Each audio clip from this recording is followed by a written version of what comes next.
everyone, and welcome to Time Out with Joy Benson. I am Joy Benson. I am a senior HR specialist and training consultant of over 15 years who loves to change lives. I am your workplace and business coach.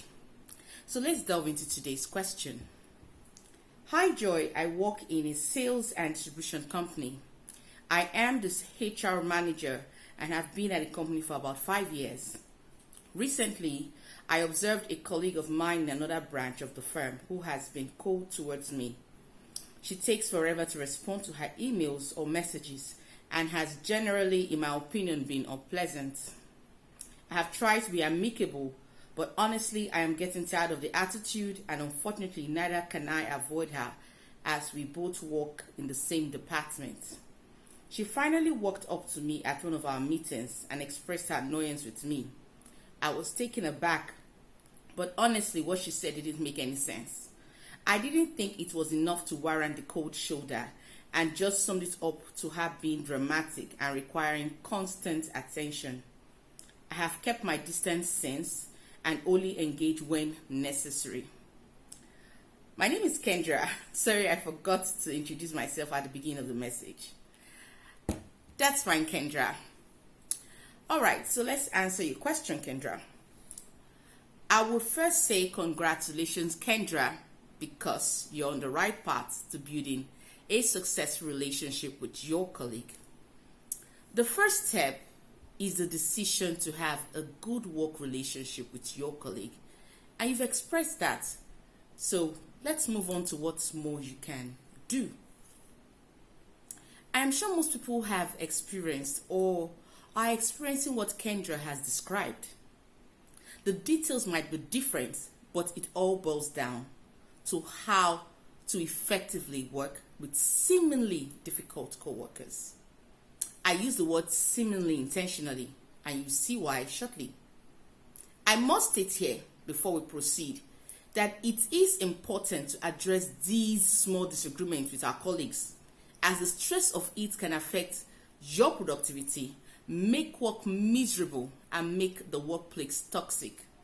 And this can even bleed into other parts of your life.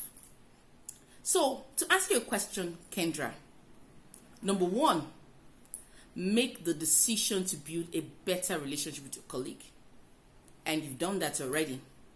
Number two, be an active listener. You mentioned that the colleague was even kind enough to express her feelings of anger. Her feelings are relevant, and you must acknowledge it in spite of your personal feelings. An active listener hears with their ears, their eyes, and heart. An active listener truly listens to what is being communicated. You don't listen from a defense standpoint. See things from their viewpoint. As you listen, you learn more about them.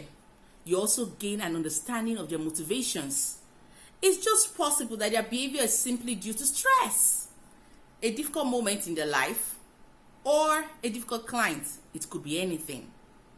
When next a colleague expresses their feelings, acknowledge it and let them know you heard them. Express your appreciation that they came to you to voice their thoughts, and gently address the concerns raised without malice. Number three, focus on the underlying message, not the communication method or behavior. Some co-workers have poor communication skills, and even when passing across their thoughts, they can do so rudely, making sarcastic or snacky comments. So focus on the message they're trying to pass across and not their behavior, so you can address the real issue of conflict. Am I saying that you should excuse bad behavior? Certainly not. There is a time to address that with your colleague and let them know that you don't appreciate how they express their thought at the moment. But in this conversation, focus on what is being said, not the way it's being said. Number four, have an honest conversation. In a situation where the coworker doesn't approach you, you go talk to them. Talk to your coworker honestly and politely about your challenges when working with them. A conversation could reveal misunderstandings between you and your coworker and assist in clarifying issues.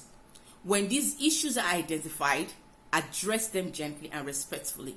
Don't make it personal. Number 5, guess what? You might just be the problem or the difficult person. Do an honest self-evaluation. Ask yourself, have I been fair in my behavior to this person? What personal characteristics do I need to let go of that is harming my work relationships? What did I do to cause the unpleasant reaction of my colleague? If you're not sure of your answers, you can ask close friends, trusted colleagues, and family these questions about yourself. They can provide you with a much needed insight to adjust your behavior. Now, after all is said and done, if your relationship with this person doesn't improve, or the colleague refuses to respond, and the conflict is now affecting work, it is time to bring it to the attention of your line manager or HR. Another thing I think I should mention is that not everyone will like you in your workplace. However, it's not a reason to be badly behaved. Be friendly even with people you have no personal vibes with. They are, after all, work colleagues, not your best friends. Accept that they are different from you, and most importantly, love and respect them. Kendra, I believe I have answered your question.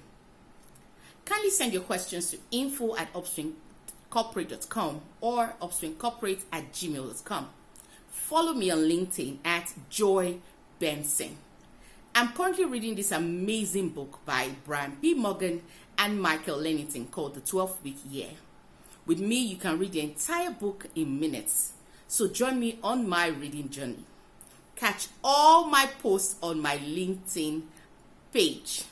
Don't forget to click on the subscribe button after watching this video. Subscribe for free to our YouTube channel for continuous short video trainings and all the episodes of Time Out with Joy Benson. See you next week and have a fantabulous, productive week. Bye.